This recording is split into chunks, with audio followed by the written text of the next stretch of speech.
Hello class 11 students, welcome to my YouTube channel. आज हम इस लेक्चर में करने जा रहे हैं अपने chapter number 2 relations and functions की miscellaneous exercise.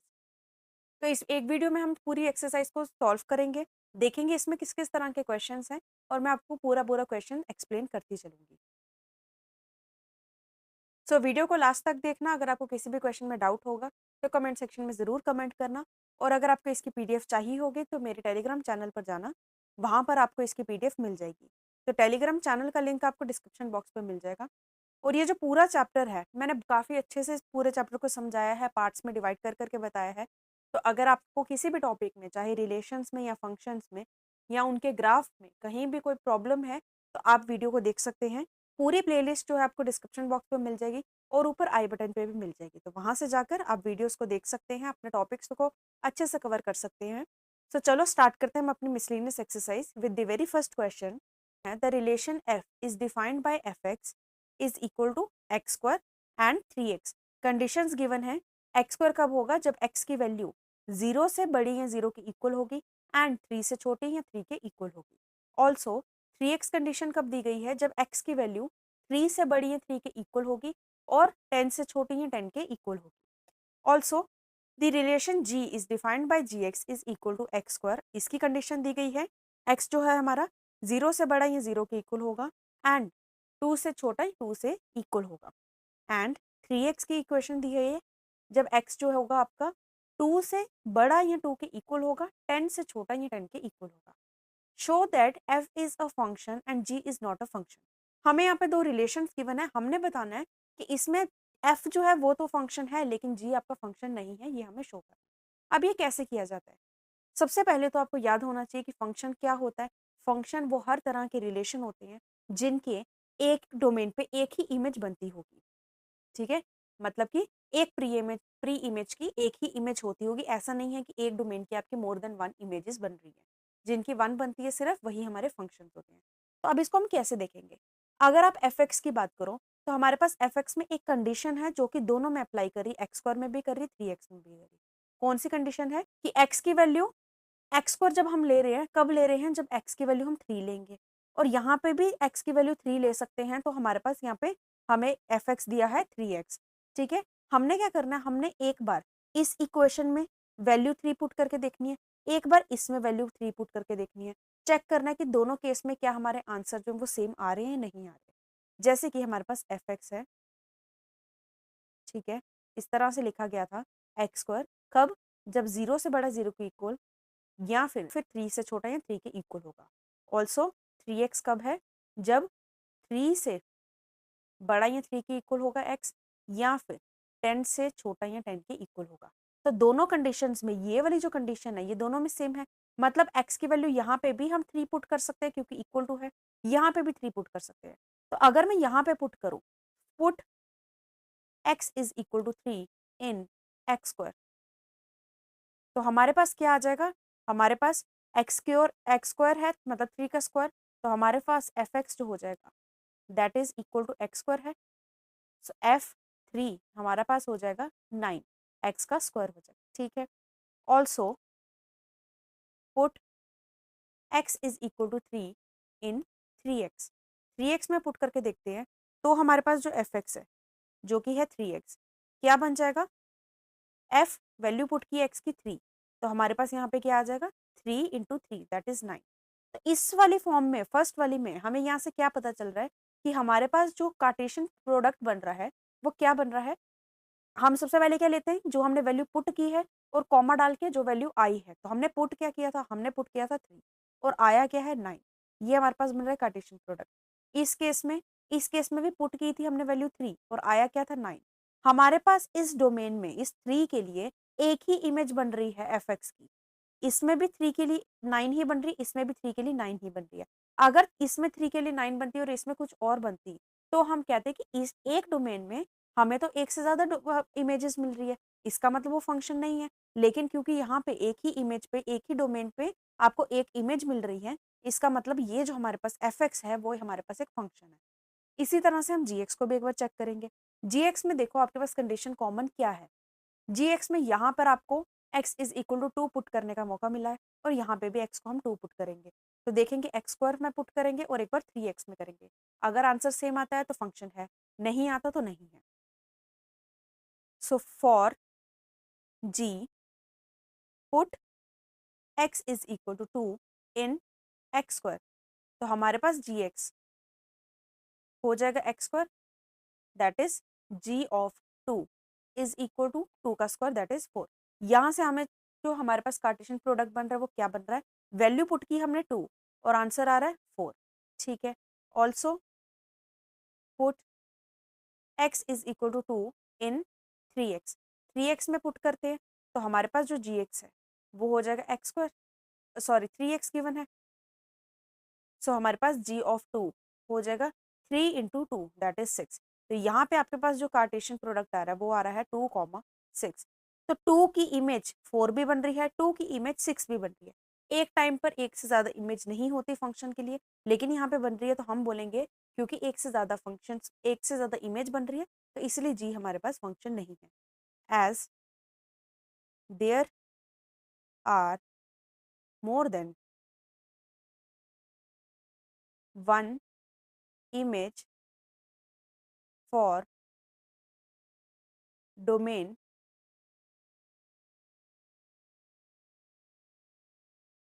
so g is not a function, इसलिए g हमारा फंक्शन नहीं है। ठीक है, आई होप आपको समझ आया।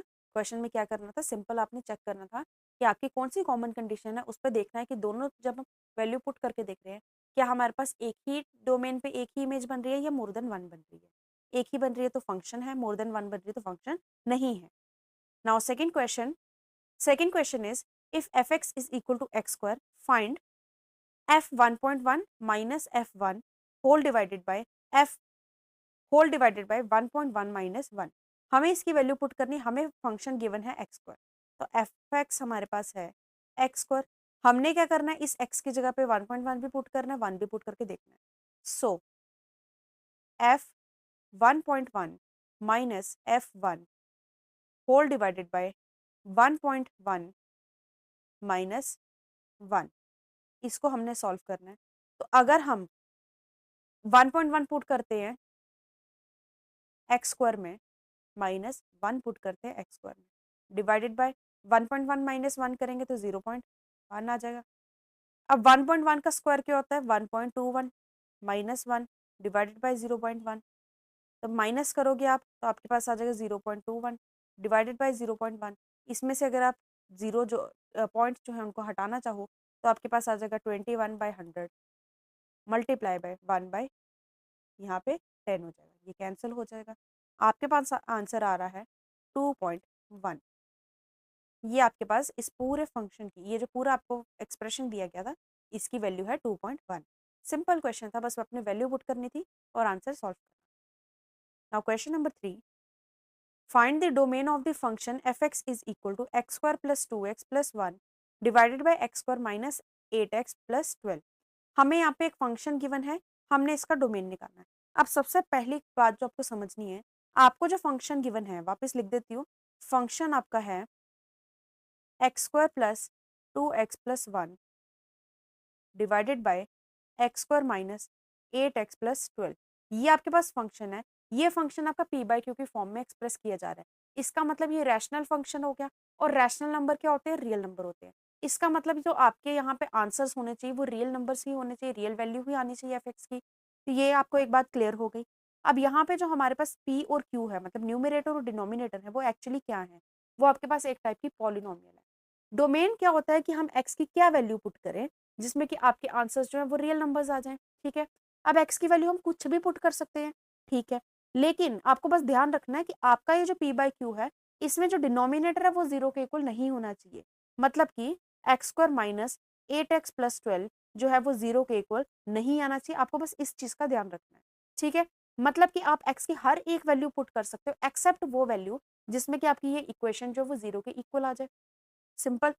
अब इक्वेशन 0 के इक्वल कब आएगी वो कैसे पता चलेगा, अगर हम इस इक्वेशन को सॉल्व कर लेते हैं। x की जो हमारे पास दो वैल्यूज बनेगी, क्योंकि ये क्वाड्रेटिक इक्वेशन है, x की जो दो वैल्यूज बनेंगी वो दोनों वैल्यूज को हम पुट करेंगे तो 0 आ जाएगा। हमें उन दोनों वैल्यू को छोड़ के बाकी कोई भी रियल नंबर पुट करना है, तो हमारे पास वही हमारा डोमेन हो जाएगा। तो हम कैसे करेंगे? क्वाड्रेटिक इक्वेशन तो आपको सॉल्व करनी आती है। क्या करते हैं? Middle term splitting method use कर लेते हैं। हमारे पास बीच की टर्म है -8x, ठीक है? हमने क्या करना है? सबसे पहले a इंटू सी चेक करना है, तो हमारे पास है 12। 12 कैसे-कैसे आ सकता है? 12 आपके पास 3 इंटू 4 करके भी आ सकता है, लेकिन उसको प्लस या माइनस करने पे 8 नहीं मिलेगा।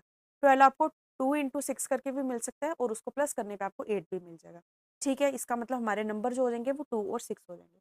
अब बात आती है साइन की, क्योंकि b आपका नेगेटिव का है, बीच का टर्म आपका नेगेटिव है, लेकिन मल्टीप्लाई करने पे आपको पॉजिटिव मिल रहा है। इसका मतलब आपको 2 के साथ भी माइनस लगाना है, 6 के साथ भी माइनस लगाना है। तो हमारे पास x स्क्वायर हो जाएगा, माइनस हो जाएगा 2x minus 6x plus 12 is equal to 0। यहाँ पे हम लिखेंगे, एंड करके लिख लो कि ये नहीं होना चाहिए और यहाँ पे लिख लो ना हो। अब हम पहले इसको सॉल्व कर रहे हैं। यहाँ पे x कॉमन निकाल लेते हैं, x माइनस 2 आ जाएगा। यहाँ पे हम माइनस 6 को कॉमन निकाल लेते हैं, x माइनस 2 हो जाएगा is equal to 0। x minus 6 x minus 2 is equal to 0। x की वैल्यू आपके पास 6 आ रही है और 2 आ रही है। इसका मतलब x की वैल्यू 6 और 2 को छोड़ के बाकी आप कोई भी वैल्यू पुट कर सकते हो, आपका डिनोमिनेटर 0 नहीं आएगा। डिनोमिनेटर हमें 0 क्यों नहीं चाहिए? क्योंकि अगर हम डिनोमिनेटर 0 कर देंगे तो वो नॉट डिफाइंड हो जाएगा, वो रियल नंबर नहीं रहेगा। न्यूमरेटर आपका 0 हो सकता है, उसमें कोई प्रॉब्लम नहीं है। इसका मतलब हम लिखेंगे domain of fx is equal to सारे के सारे रियल नंबर्स एक्सेप्ट कौन-कौन से? 2 और 6 को छोड़ के बाकी सारे के सारे रियल नंबर्स हमारे डोमेन कहलाएंगे। तो सारे के सारे रियल नंबर माइनस किया हमने सेट किसका? 2 और 6 एलिमेंट को छोड़ के बाकी सारे के सारे रियल नंबर्स, ये आपका डोमेन हो जाएगा। बस इतना सा इस क्वेश्चन में करना था। तो बस आपको ध्यान रखना है, कभी आप आपको जो फंक्शन दिया है वो अगर आपका फ्रैक्शन की फॉर्म में है, मतलब p/q की फॉर्म में है, तो आपको कंडीशन क्या लगानी है कि आपका डिनोमिनेटर 0 नहीं होना चाहिए, उसको छोड़ के आप कुछ भी वैल्यू पुट कर सकते हो। तो डिनोमिनेटर को आपने चेक करना है कि कौन-कौन सी आपके वैल्यूज़ पर वो 0 बनता है। जिन पर बनता है उनको छोड़ के बाकी सारे के सारे रियल नंबर्स आपके डोमेन कहलाते हैं। ठीक है? Now question number 4. Question number 4 is find the domain and range of the real function f defined by fx is equal to root x minus 1. हमारे पास एक फंक्शन गिवन है रूट x माइनस 1। हमने इस function की domain और range निकालनी है। क्या होती है डोमेन? जो आप x की वैल्यू पुट करते हो। रेंज क्या होती है? जो आपके पास आंसर आता है। मतलब कि डोमेन निकालने के लिए हमने चेक करने की x की हम क्या-क्या वैल्यू पुट करें और रेंज निकालने के लिए हमने देखना कि उन वैल्यूज़ को पुट करने पे हमारे पास क्या-क्या आंसर आ रहे हैं। सिंपल, ठीक है। अब यहाँ पे हम कैसे कंडीशन लगाएँगे? जिस तरह से हमने प्रीवियस क्वेश्चन में देखा कि हमारा डिनोमिनेटर 0 नहीं होना चाहिए, उसी तरह से यहाँ पे भी कोई एक ऐसी कंडीशन होगी, ठीक है। तो यहाँ पे क्या कंडीशन है कि आपका जो रूट के अंदर है, वो कभी भी नेगेटिव नहीं होना चाहिए। इसका मतलब आपका x माइनस 1 जो है, आपका हमेशा पॉजिटिव ही होना चाहिए, नेगेटिव नहीं होना चाहिए। 0 होगा चलेगा, ठीक है, पर नेगेटिव नहीं होना चाहिए, बस आपकी यही एक कंडीशन है। अब आप खुद सोचो, अगर आप इसकी वैल्यू x की वैल्यू 0 पुट करते हो, तो आपके पास आंसर क्या आ जाएगा? -1 आएगा, नेगेटिव आ गया, ठीक है। अगर आप x की वैल्यू 1 पुट करते हो तो आपके पास क्या आ जाएगा? 1 माइनस 1 0 आ जाएगा। तो 0 चलेगा, लेकिन 1 से कम नहीं आना चाहिए। हम वैल्यू पुट नहीं कर सकते x की, क्योंकि 1 से कम आप कोई भी वैल्यू पुट करोगे, आंसर नेगेटिव आएगा, क्योंकि 1 से छोटा है, छोटे में से बड़ा माइनस करोगे, नेगेटिव आएगा। इसका मतलब हम यहाँ पे x की वैल्यू क्या पुट कर सकते हैं? हमारे पास डोमेन क्या हो जाएगा? डोमेन होता है जो हम x की वैल्यू पुट कर सकते हैं। तो x की वैल्यू हम सारी की सारी कोई भी रियल नंबर्स कर सकते हैं, स्टार्टिंग फ्रॉम 1। 1 पुट करेंगे और 1 क्योंकि कर रहे हैं तो उसको हम स्क्वायर ब्रैकेट में रखते हैं। 1 से लेकर इन्फिनिटी तक सारे के सारे नंबर्स आप पुट कर सकते हो, 1 से छोटा नहीं कर सकते। तो आपने इस तरह से लिखना है, ये आपका हो गया डोमेन, ठीक है। अब रेंज के लिए क्या करेंगे? रेंज क्या होती है कि आप क्या वैल्यू पुट कर रहे हो, उसपे क्या आंसर आ रहा है, ठीक है? मतलब रेंज मतलब एफएक्स की वैल्यू निकालनी है। अब हमें खुद ही पता है कि हमारे पास यहाँ पे आंसर क्या आने चाहिए? आंसर आपके पास आने चाहिए सारे के सारे पॉजिटिव नंबर्स, यहाँ 0 भी आ सकता है, ठीक है? मतलब अगर मैं यहाँ पे 1 माइनस 1 पुट करती हूँ और उसका रूट करती हूँ, तो आंसर आपके पास 0 आ जाएगा, ठीक है। 0 से छोटी वैल्यू नहीं आ सकती और 0 से बड़ी कोई भी आ सकती है, ठीक है? जैसे कि आपके पास √2 आ जाएगा, 1 आ जाएगा, कुछ भी आ सकता है, ठीक है? 4 आ सकता है, कुछ भी नंबर्स आ सकते हैं, मतलब 0 से बड़े आ सकते हैं, 0 से छोटे नहीं आ सकते। इसका मतलब यहाँ पे हम कहेंगे कि हमारी जो रेंज है वो रेंज हमारी क्या हो जाती है, सारे के सारे पॉजिटिव नंबर्स, सारे के सारे पॉजिटिव नंबर्स, ठीक है। या फिर और ऐसे लिख सकते हो कि 0 से लेकर सारे के सारे इनफाइनाइट नंबर्स जो हैं वो आपकी रेंज कहलाएंगी, ठीक है, क्योंकि 0 भी इसमें आ सकता है। सिंपल। डोमेन के लिए आपने चेक करना है कि x की वैल्यू क्या पुट करें, रेंज के लिए आपने बोलना है कि x की वो वैल्यू, ये वाली वैल्यूज पुट करने पे आपके पास क्या-क्या आंसर आ रहे हैं। अब क्योंकि मैंने डोमेन में लिखा है कि आपके पास 1 भी इंक्लूडेड है, हम 1 पुट करेंगे सबसे पहले तो, क्योंकि यहाँ से स्टार्ट हो रहा है। जब 1 पुट करेंगे तो हमारे पास आंसर क्या आ रहा है? आंसर हमारे पास आ रहा है 0, तो 0 लिख लिया और उसके बाद इनफाइनाइट तक सब कुछ आ सकता है। तो ये हमारे पास हो गई रेंज। सिंपल क्वेश्चन था, बस आपको पता होना चाहिए किस टॉपिक में कौन सी आपके पास कंडीशन अप्लाई होती है। Easy. Now fifth question, find the domain and range of the real function f defined by fx is equal to mod x minus 1। हमारे पास फंक्शन जो है वो है मॉड x माइनस 1, ठीक है। हमें इसका डोमेन और रेंज निकालना है। डोमेन मतलब x की क्या वैल्यू पुट करें, रेंज मतलब वो वैल्यू पुट करने पे यहाँ पे पूरी आंसर क्या आती है, मतलब fx की क्या वैल्यू आती है, ठीक। अब हमें पता है कि हमारा जो मॉड होता है उसके अंदर आप कुछ भी पुट करो, चाहे पॉजिटिव पुट करो, चाहे नेगेटिव पुट करो, आंसर जो निकल के आता है वो क्या आता है, पॉजिटिव ही आता है हमेशा, ठीक है। तो इसका मतलब हमें ये तो पता चल गया कि हमारा जो आंसर है वो आते क्या है, पॉजिटिव आते हैं, मतलब रेंज क्या है, पॉजिटिव नंबर्स है। डोमेन क्या होता है, डोमेन मतलब कुछ भी वैल्यू पुट करो, चाहे नेगेटिव पुट करो, चाहे पॉजिटिव पुट करो, कोई फर्क नहीं पड़ता, ठीक है। आपके पास आंसर जो है वो तो पॉजिटिव ही आने वाला है। इसका मतलब डोमेन जो हमारे पास हो गया, डोमेन हमारा हो गया सारे के सारे रियल नंबर्स, जिसको कि हम ऐसे भी बोल सकते हैं माइनस इन्फिनिटी से लेकर इन्फिनिटी तक आप कोई भी वैल्यू पुट करो, सारे के सारे आपके डोमेन होते हैं। और रेंज क्या होती है, रेंज होती है जो आंसर आपके आते हैं। अब आप कुछ भी वैल्यू पुट करो, आंसर आपके क्या आने वाले, पॉजिटिव रियल नंबर्स ही आने वाले हैं। तो इसका मतलब यही आपकी रेंज हो जाएगी, सिंपल, ठीक है। आई होप आपको क्वेश्चन समझ आए, इजी इजी क्वेश्चन है सारे के सारे, छोटे छोटे से हैं, बस आपको कॉन्सेप्ट पता होना चाहिए कि कौन सा फंक्शन का क्या मतलब होता है। Now question number 6. Question number 6 is let f is equal to x comma x square by 1 plus x square where x belongs to R be a function from R to R.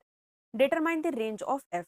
हमें यहाँ पे एक function given है, function कुछ इस तरह से है जिसमें कि आपको कार्टेशियन प्रोडक्ट के फॉर्म में दिया है x comma x square divided by 1 plus x square, और बोला गया है कि आपके पास जो x है वो आर में बिलोंग कर रहा है, ठीक है। ये आपके पास एक फंक्शन है, आपको यहाँ पे रेंज बतानी इस फंक्शन की।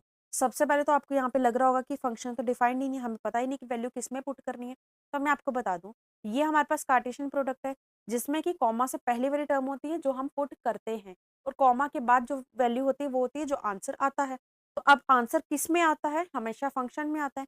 इसका मतलब हमारे पास जो एफ एक्स गिवन है वो एक्चुअली में गिवन है X square divided by 1 plus x square. मतलब कि हम x की वैल्यू इसमें पुट करेंगे, कुछ आंसर आएगा, वो आंसर यहाँ पे कॉमा के बाद लिखा जाएगा। ये इसका सिंपल मतलब है। अब हमें क्या बताया है, हमें बोला गया है कि हमारे पास जो फंक्शन है वो R टू R है, मतलब रियल वैल्यू पुट कर रहे हो, रियल वैल्यू आ रही, ठीक है। हमें यहाँ पे रेंज बतानी है फंक्शन की, रेंज बतानी है, रेंज मतलब जो आंसर्स आते हैं, तो क्या क्या आंसर आ सकते हैं वो हमने बताया। तो बिल्कुल हम स्टार्ट करें अगर 0 से, तो अगर हम x की वैल्यू 0 पुट करते हैं तो हमारे पास जो फंक्शन है वो क्या हो जाएगा, 0, क्योंकि 0 का square 0 divided by 1 plus 0 that is 1, मतलब कि 0 आंसर आता है, ठीक है। अगर हम x की वैल्यू 0 से कोई छोटी पुट करते हैं, मतलब नेगेटिव लेते हैं, तो क्या इसमें कुछ फर्क पड़ेगा, नहीं पड़ेगा। अगर आप इसमें नेगेटिव वैल्यू भी लेते हो तब भी, क्योंकि x के स्क्वायर हैं दोनों में, ऊपर भी नीचे भी, तो नेगेटिव आपका पॉजिटिव हो जाएगा। जैसे कि अगर हम -1 पुट करते हैं तब भी 1/2 आ जाएगा आंसर माइनस करने पे। तो इसका मतलब नेगेटिव वैल्यू पुट करने की कोई ज़रूरत नहीं है, कोई फ़र्क, मतलब फ़र्क नहीं पड़ता, आंसर हमेशा पॉजिटिव ही आने वाला है।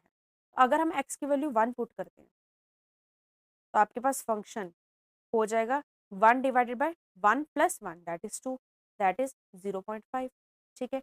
ऐसे करते-करते अगर आप ऑब्ज़र्व करो, x की वैल्यू आप कुछ भी पुट कर रहे हो, हमेशा न्यूमरेटर छोटा रहेगा डिनोमिनेटर से, क्योंकि डिनोमिनेटर में भी वही चीज़ है जो न्यूमरेटर में, प्लस प्लस बस डिनोमिनेटर में एक 1 एक्स्ट्रा है, तो हमेशा न्यूमरेटर छोटा होगा, डिनोमिनेटर बड़ा होगा। और जब न्यूमरेटर छोटा होता है, जब आपका न्यूमरेटर छोटा होता है डिनोमिनेटर से, उस केस में आंसर जो होते हैं हमेशा 0 पॉइंट समथिंग ही रहते हैं, मतलब 1 से छोटे ही आते हैं।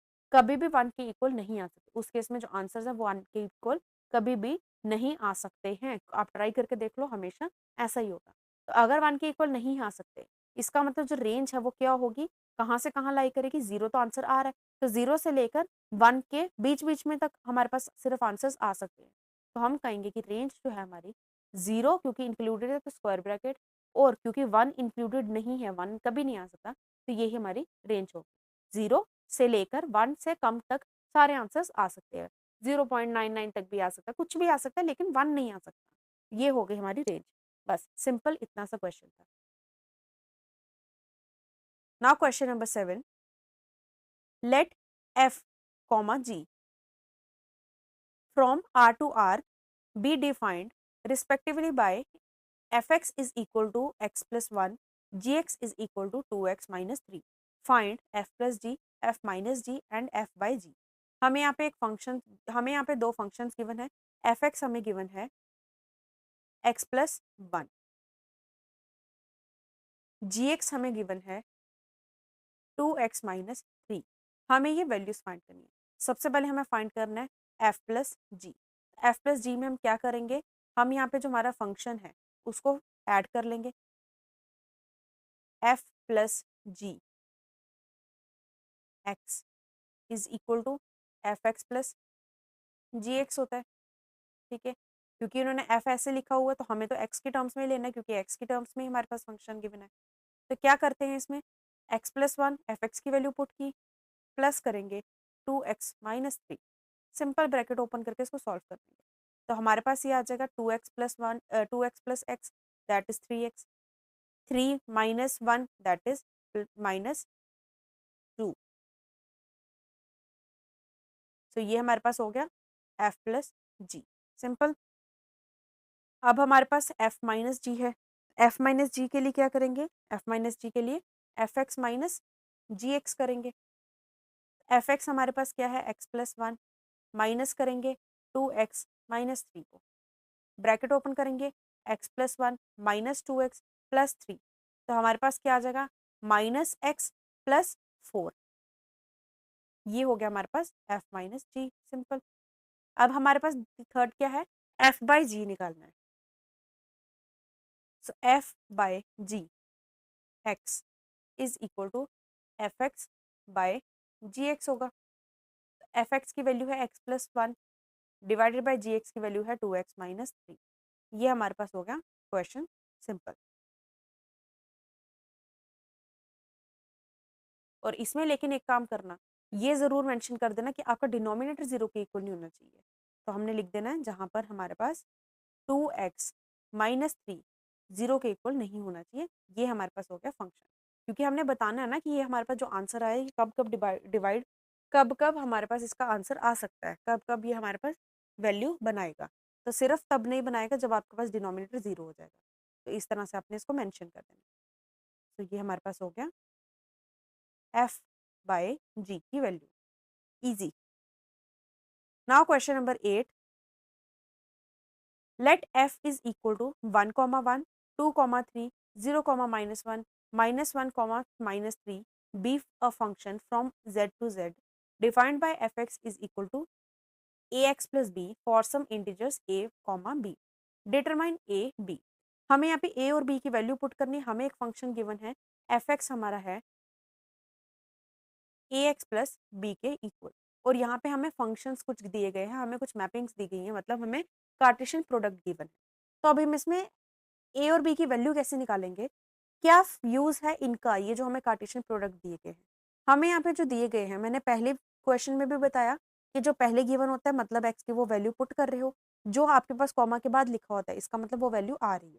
तो एक एक वैल्यू को अगर हम उठाएं तो हम यहाँ पे इक्वेशंस फॉर्म कर सकते हैं। तो हम लिखते हैं फॉर 1 कॉमा 1 हमारे पास, अगर हम x की वैल्यू 1 पुट करते हैं इसके accordingly, a comma a into 1 plus b किसके इक्वल आ जाएगा, एफ एक्स हमारे पास क्या आ जाएगा, ये x है, एफ एक्स आपके हो जाएगा 1 के इक्वल आ जाएगा। मतलब कि a प्लस बी हमारे पास 1 के इक्वल आ रहा है, ये इक्वेशन नंबर 1 बन गई। उसी तरह से फॉर 2 कॉमा 3, मतलब कि अगर हम x की वैल्यू 2 पुट कर रहे हैं तो हमारा जो पूरा फंक्शन है वो 3 के इक्वल आ रहा है। तो फंक्शन 3 के इक्वल कब आ रहा है, जब x की वैल्यू हम 2 पुट करें, प्लस b, मतलब कि 2a plus b is equal to 3 आ रहा है। Simple, equation number 2। दोनों इक्वेशन को सॉल्व कर लेते हैं, दोनों में b b हमारे पास कॉमन है, साइन सेम है तो हम करेंगे सब्ट्रैक्ट, तो हम लिख लेते हैं सब्ट्रैक्टिंग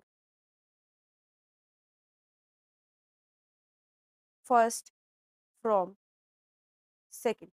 सेकंड से हमने फर्स्ट को सब्ट्रैक्ट करना, तो सेकंड हमारे पास है 2a प्लस बी, माइनस करेंगे a प्लस बी को, is equal to 3 minus 1।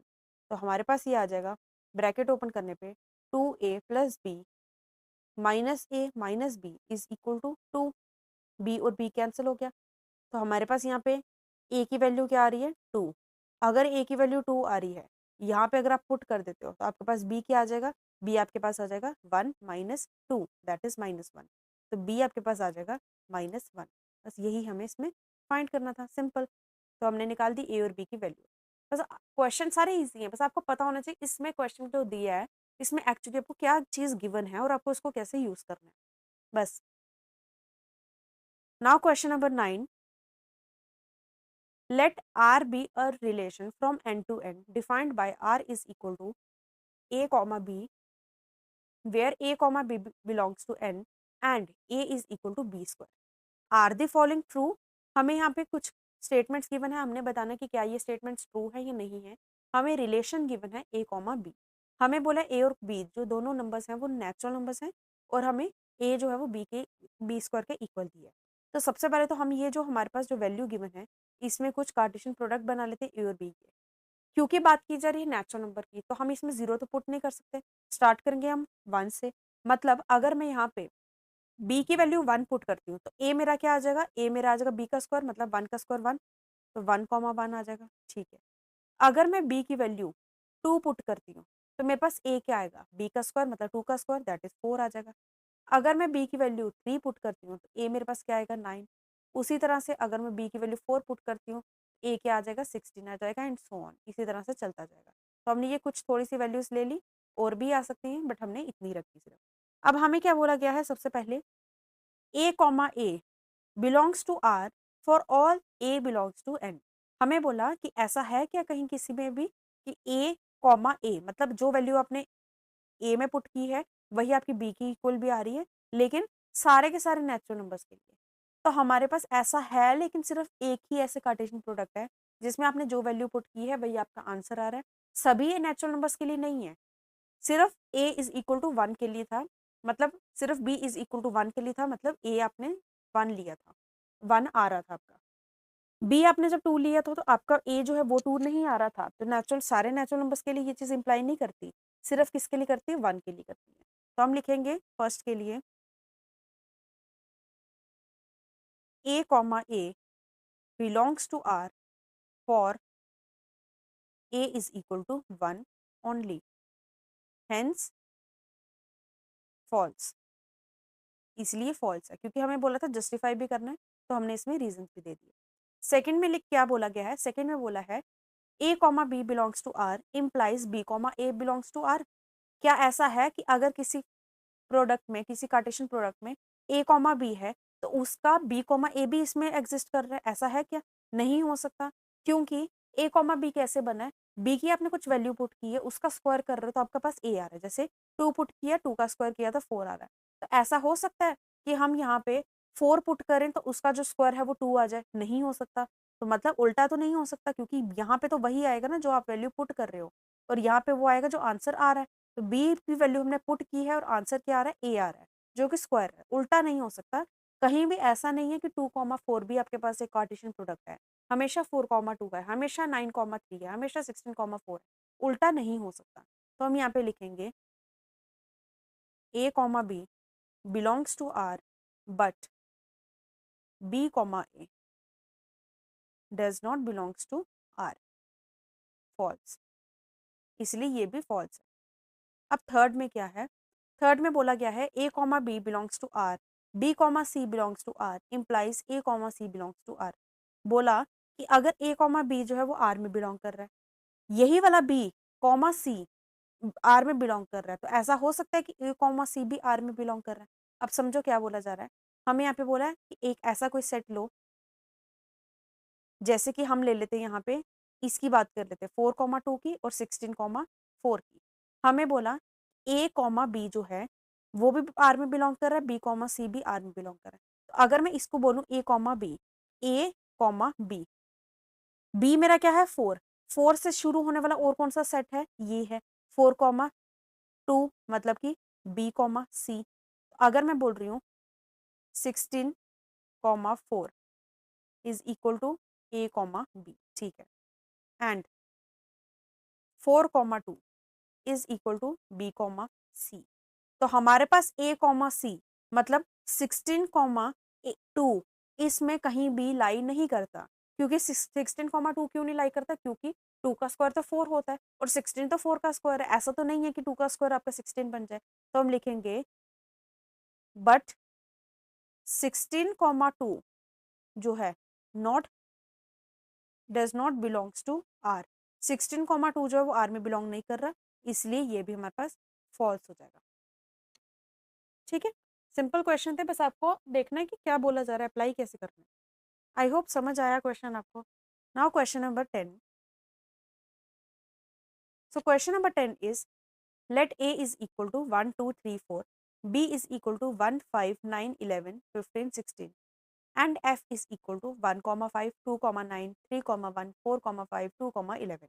Are the following true?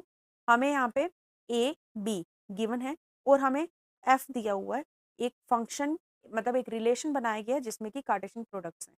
अब ये कार्टेशियन प्रोडक्ट कहाँ से उठाए हैं, ये आपने क्या कैसे किया है, A और B की वैल्यू से ही ली है। जैसे कि A 1 है तो B क्या है 5 है, A जब 2 है तो B क्या है 9 है, A जब 3 है B क्या है 1 है, A जब 4 है B क्या है 5 है, A जब 2 है B क्या है 11 है। तो मतलब कि हमारे पास ये डोमेन है और ये उसकी रेंज है, ये इस तरह से बनाया गया है। ठीक है, अब हमें बोला कि क्या F जो है वो रिलेशन है फ्रॉम A टू B, तो यस F जो है हमारे पास, yes F is a relation from A to B. A से बी में रिलेशन है, क्योंकि हमने अभी भी चेक किया, ए की वैल्यू आपने उठाई है फर्स्ट से, बी की वैल्यू आपने ली है कॉमा करके सेकंड में, तो ए से बी की तरफ जा रहा है, तो यस ये फंक्शन ये आपका रिलेशन तो है। अब पूछा है कि क्या एफ जो है फंक्शन भी है, तो फंक्शन के लिए क्या होता है, फंक्शन के लिए होता है कि हमारे पास हर एक डोमेन पे आपके पास एक ही इमेज बननी चाहिए। तो यहाँ पे अगर आप ध्यान दें तो 2 जो है, इस 2 की इमेज 9 भी है, इसी 2 की इमेज 11 भी है।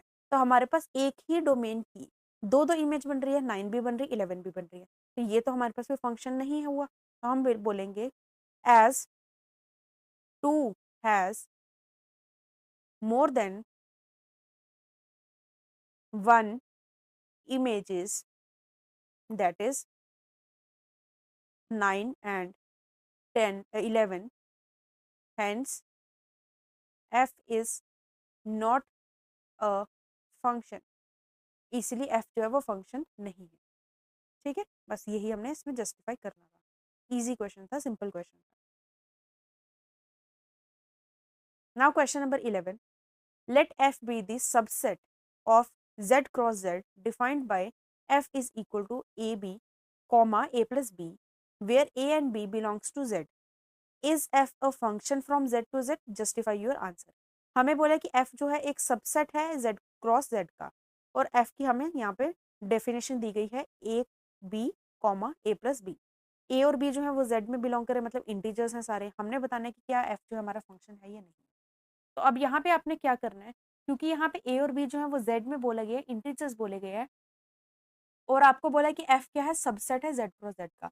मतलब कि हम z क्रॉस z के जितने भी हमारे पास कार्टेशियन प्रोडक्ट बन सकते हैं, उसी में से कोई कुछ कार्टेशियन प्रोडक्ट्स को कंबाइन करके आपने एक फंक्शन बना दिया, मतलब उसका सबसेट है।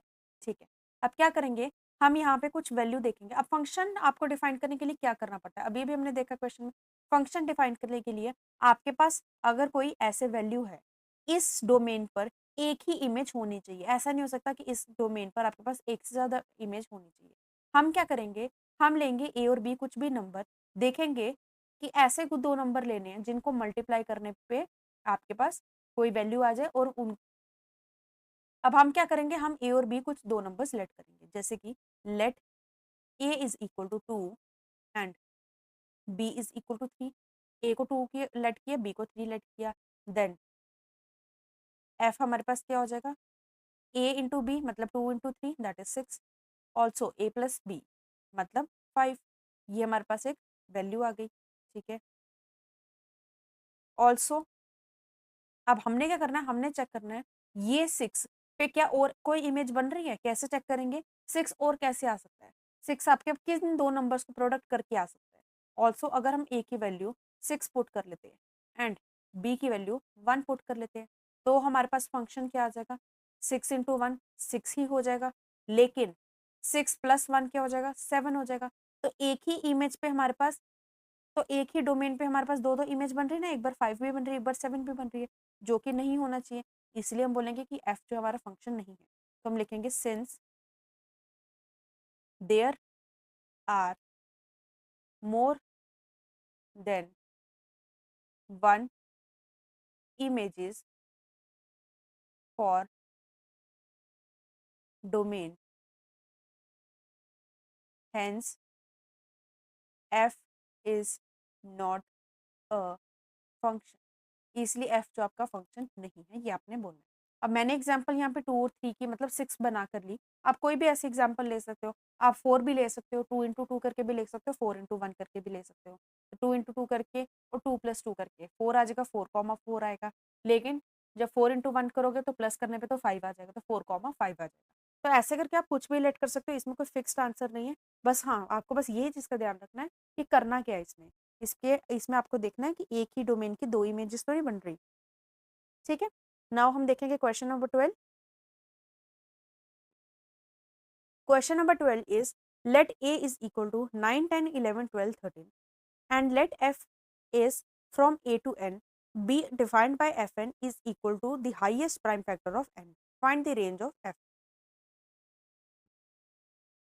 हमें यहाँ पे एक फंक्शन गिवन है fn, ठीक है, और क्या बोला गया है, fn की वैल्यू क्या है, जो भी आप नंबर ले रहे हो n, उसका जो भी फैक्टर्स बनते हैं उसमें से हाईएस्ट प्राइम फैक्टर देखना है, प्राइम फैक्टर देखना है, ठीक है। तो आपको क्या किया बना है, highest prime factor of n, n का हाईएस्ट प्राइम फैक्टर आपने देखना है। और आपके पास जो फंक्शन है वो कहाँ से कहाँ तक है, ए से बी, ए से एन पर है, मतलब कि आपने वैल्यूज जो है वो ए से उठानी है। तो अगर हम सबसे पहले F9 देखते हैं, फंक्शन 9 का देखते हैं, तो 9 जो आपके पास नंबर है उसके फैक्टर्स क्या क्या होते हैं, यहाँ पे देखो फॉर F9 फैक्टर्स ऑफ 9, 9 के फैक्टर्स मतलब 9 आपके पास किस किस से डिवाइड हो जाता है, सबसे पहले 1 से तो होता ही होता है, 3 से होता है, फिर उसके बाद खुद से होता है, इनसे होता है। अब इन तीनों में आपने क्या देखना है, हाईएस्ट लेकिन प्राइम फैक्टर देखना है। हाईएस्ट तो 9 है लेकिन 9 प्राइम फैक्टर नहीं होता, तो प्राइम फैक्टर, प्राइम नंबर वाला फैक्टर कौन है, 3 है। तो आपके पास एफ ऑफ 9 के लिए आंसर जो हो जाता है 3 हो जाता है, ठीक है। और आपको क्वेश्चन में क्या पूछा है, आपको पूछा गया है कि आपको रेंज निकालनी है एफ की, मतलब कि एफ की आंसर जो है कहाँ से कहाँ तक आ सकते हैं। तो सबसे पहले तो शुरू करना था 9 को चेक करने के लिए, 9 को हमने चेक कर लिया, तो आपके पास क्या आ रहा है, 3 आ रहा है, तो मतलब कि 3 से स्टार्ट हो रहा है। और अब हम लास्ट में देख लेते हैं 13 वाला, बाकी सब तो इसमें इंक्लूड हो ही जाएंगे। अब एक बार चेक कर लेते हैं F13 के लिए, F13 के लिए फैक्टर्स क्या होते हैं, 13 हमारे पास क्योंकि ऑलरेडी प्राइम नंबर है, उसके फैक्टर्स क्या होंगे, यहाँ तो 1 हो गया, यहाँ वो 13 खुद होगा, तो हाईएस्ट क्या होगा, हाईएस्ट आपके पास ऑलरेडी 13 आ जाएगा। सो 13 चेक कर लिया हमने, 9 चेक कर लिया। अब बीच के भी जल्दी जल्दी चेक कर लेते हैं, क्योंकि हमने रेंज के लिए एग्जैक्ट वो वैल्यूज को लिखना है, उसकी क्या क्या वैल्यूज आ रही हैं। तो अगर हम करें फॉर